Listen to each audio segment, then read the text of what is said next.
Welcome back to Boredom Busters.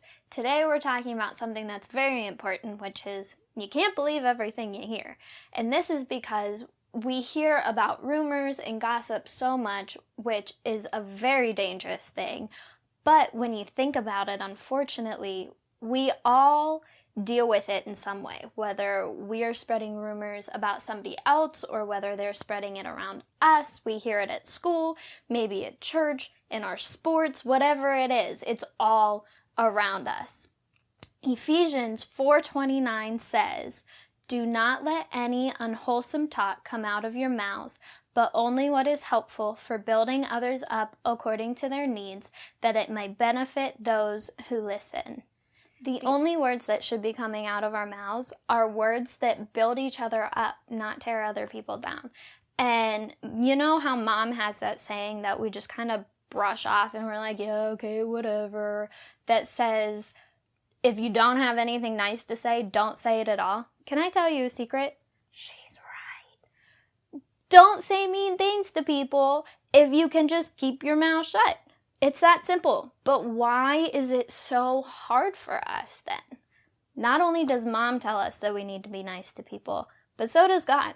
He says we need to love our neighbor. He says we need to do to others as we would have them do to us.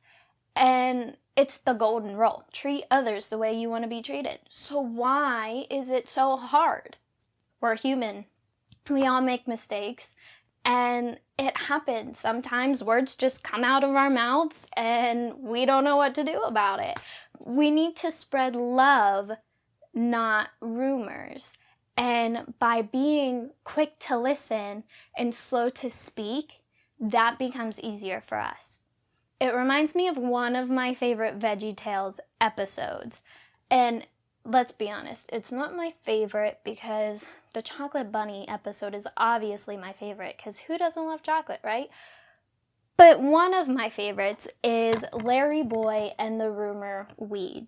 And this is a great example of how the more we spread rumors and the more we talk about things, the more this weed of rumors and gossip and bad things begins to grow and begins to become a mess, and the person that you helped spread those rumors about now feels awful because all of these lies are being told about them. It reminds me of the telephone game. You know, the one where you started it off and you say something and then so-and-so tells so-and-so and then the next person tells, and by the time you get to the end, it's completely different than you thought. Take a look at what I mean. Okay, Shelly, are you ready to play the telephone game? My favorite kind of chip is the chocolate kind of chip, but Doritos are good too.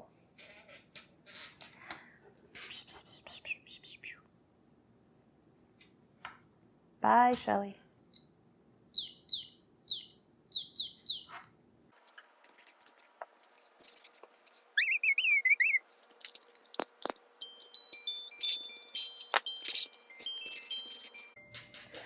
All right, Mr. Bear, what did they tell you? My father kind of clapped in the church choir, but he didn't eat the goo. What? You might think it's just one little rumor or one little tiny sentence that you said or just a few words, but eventually as word spreads and as more people talk about it, that rumor is going to grow bigger and messier than we ever could have imagined. And that's why we need to spread the love, not rumors.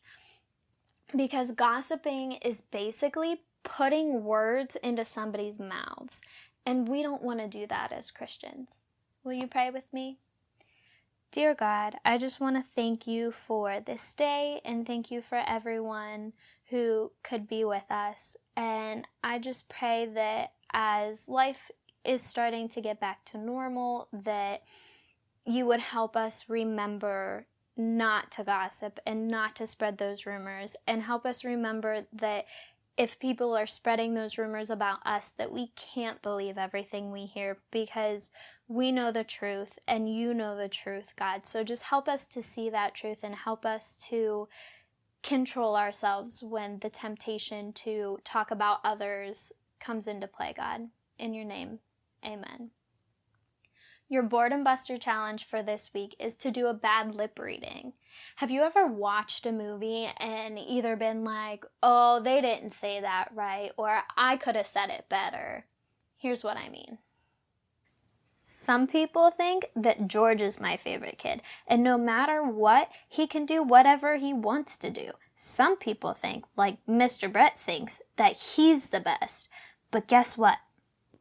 I have the best daughter. She's my favorite. But George thinks he's the best kid just because he's the firstborn.